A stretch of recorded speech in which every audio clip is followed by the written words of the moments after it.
El indicador de confianza del consumidor mostró un deterioro importante en el mes de mayo del 2021, en donde recordemos tanto las afectaciones del paro nacional como el tercer pico de la pandemia, pues afectó el funcionamiento de la economía del país en este mes. Baja a un nivel de 27.58 puntos, siendo esta la observación más baja de las últimas 11 mediciones que nosotros hemos desarrollado a través del pulso social. Y fundamentalmente, el indicador de confianza del consumidor se deteriora porque una buena parte de los jefes de hogares urbanos en las 23 principales ciudades del país nos encuentra reportando o percibiendo que la situación económica del país en mayo del 2021 fue peor o mucho peor que la observada en mayo del 2020, recordemos, muy afectado en sus condiciones de empleabilidad por la pandemia de la enfermedad COVID-19. Ahí, fundamentalmente, el 67.2% de los jefes de hogar urbanos en las 23 principales ciudades del país considera que su situación económica está peor o mucho peor, un incremento significativo frente a la medición que teníamos como mes de referencia en el mes de abril. Tenemos al 92% de los hogares en las 23 principales ciudades del país percibiendo que la situación económica del país hoy está peor o mucho peor que la que estábamos observando en mayo de 2020. Lo que nosotros estamos viendo es que en las 23 principales ciudades del país, aproximadamente el 15.2% de los y las jefes de hogar de esas ciudades nos está reportando no tener ingresos. Y además, cuando desagregamos a esos jefes de hogar según la situación de pobreza o no en la cual se consideraban en el año 2020, encontramos que esta prevalencia se incrementa al 18.9% de los jefes de hogar en situación de pobreza reportando no tener ingresos, con lo cual la hipótesis de que esos hogares en situación de pobreza estén viendo dificultades para salir de ellas por la ausencia de ingresos, puede empezar a conformarse para este tipo de hogares. Nuevamente, el mes de mayo del 2021 refleja las brechas de género, es decir, tenemos a una mayor prevalencia de jefas mujeres de hogar sin ingresos, en este caso 17.3% de ellas, mientras que solo vemos al 11.8% de los jefes de hogar hombres reportándonos no tener ingresos en el marco de la pandemia. Ya podemos reportar con representatividad estadística qué porcentaje de jefes de hogar, hombres y mujeres, ya han estado contagiados y han superado la enfermedad COVID-19. En este caso particular, estamos informando que el 15.2% de los jefes de hogar, hombres o mujeres en las 23 principales ciudades del país, ya estuvieron contagiados por la enfermedad COVID-19 y la superaron. Adicionalmente, en esa superación, la literatura de salud pública ha documentado que existen unos efectos de largo plazo post-enfermedad COVID-19, que se conocen en la jerga internacional como el long COVID-19.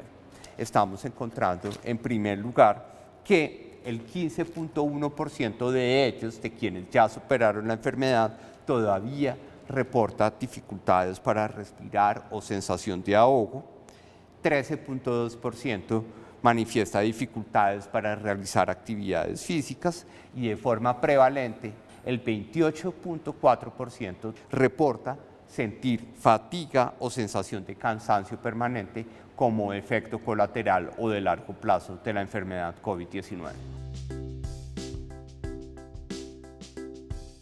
Continuamente estábamos haciendo el monitoreo a la intención de vacunación. En este caso particular sigue siendo importante, 63.9% de los jefes de hogar nos reporta estar interesado en aplicarse la vacuna cuando son hombres, 61.7% cuando son mujeres. Eso da un promedio de intención de vacunación del 62.5% en el mes de mayo del 2021. Pero lo novedoso es que ya podemos reportar con representatividad estadística que aproximadamente el 20.1% de los y las jefes de hogar ya accedió a la vacunación como mecanismo para prevenir efectos mucho más nocivos de un posible contagio posterior de la enfermedad COVID-19.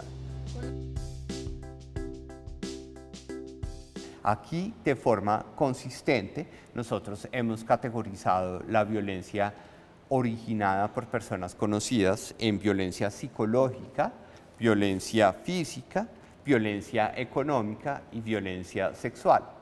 Destaca que una de las violencias más frecuentes pero menos visibles, que la violencia psicológica, es la más prevalente en las respuestas que tenemos en el pulso social. En este caso particular, para el 2.9% de los o las jefes de hogar nos reportan haber sido víctimas de violencia psicológica por una persona conocida que la ha gritado o lo ha gritado o insultado para hacerlo sentir mal.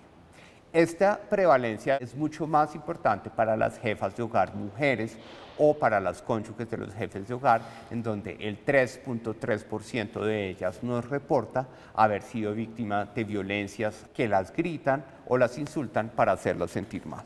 ¿Y quiénes son esas personas conocidas? En el caso no solo de las violencias psicológicas, sino de las violencias físicas, de la violencia económica y de la violencia sexual.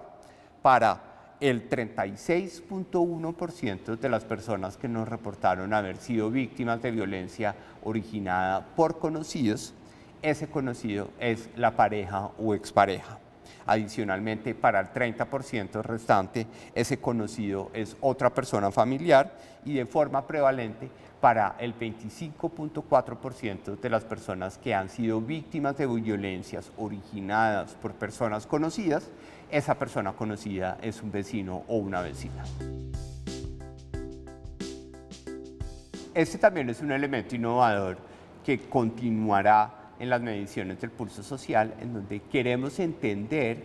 cómo los efectos sociales y económicos que trae consigo la pandemia de la enfermedad COVID-19 afectan más significativamente a las mujeres, sobre todo en materia de planificación y gestión menstrual. Aquí particularmente en el capítulo de gestión menstrual, el instrumento de gestión menstrual más frecuente para las mujeres jefas de hogar o cónyuges en el país corresponde a la toalla higiénica, en este caso para el 91.87%, y para el 12.66% de estas mujeres jefes de hogar corresponde al tampón. Sin embargo, cuando hacemos la pregunta a estas mujeres de si tuvieron que suspender o interrumpir sus actividades usuales laborales de estudio o tareas del hogar a causa de su periodo menstrual, estamos observando que para las mujeres pobres, el 10.5% de ellas nos reporta haber interrumpido sus labores cotidianas precisamente por la situación que están enfrentando en materia de gestión del periodo menstrual. Pero particularmente, esta suspensión no solo se debe a los elementos sintomáticos de dolor de estómago, espalda, cabeza o malestar general, que son recurrentes aproximadamente para el 95% de las mujeres que nos reportan haber suspendido sus actividades cotidianas, sino que para aquellas mujeres jefes de hogar o cónyuges en situación de pobreza, el 8.5% de ellas reporta haber suspendido sus actividades cotidianas por el periodo menstrual, en la medida en que no tienen dinero para adquirir los elementos de higiene para atender o gestionar la menstruación. Esto significa que a través del pulso social no solo podemos ver elementos en términos de sobrecarga de trabajo doméstico, ahora de violencias domésticas, sino que también vamos a ver un capítulo que internacionalmente ha sido reconocido como un profundizador de las brechas que generan inequidad en contra de las mujeres en materia del ejercicio de su salud sexual y reproductiva, que ha sido obstaculizada o dificultada precisamente por esta situación de pandemia que enfrentamos en el país.